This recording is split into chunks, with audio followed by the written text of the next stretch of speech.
Hindi nakakadagdag ng pagkalalaki ang pagiging babaero. Lalo nyo lang pinapatunayan sa mga babae na mga wala kayong respeto. Ilang babae pa kaya ang kailangan mo para tumino? Gano pa karami? Nang magawa ko yun sa pamagitan lamang ng isang babae. Hindi ako perpekto. Minsan na rin akong natukso. Kaya nasayang yung iniingatan ko. Kung kayo papiliin, ano ang pipiliin mo? Yung mali na magiging masaya kayo o yung tama pero hindi kayo masaya?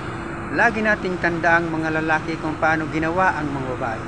Hindi ginawa ang mga babae sa iyong talampakan para ito iyong apakabakan. Hindi rin ginawa ang mga babae sa iyong uluhan para ito iyong pangunahan.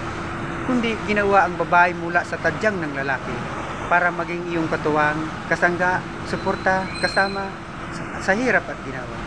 Ginawa ang babae sa ilalim ng iyong braso, malapit sa iyong puso. Kaya bro, ingatan mo yung babaeng binigay ng Diyos sa iyo. Welcome, Exia Page. Maligaya kong harapin ang unang kong kabanata sa Exia Page. Ito ang yugto ng aking buhay, Exia Page. At akin ang kakalimutan ang noon na naging ng buhay. Mga nauna at nauli kong nagkaroon. Maraming salamat sa inyo mga kaibigan. Salamat sa pagmamahal.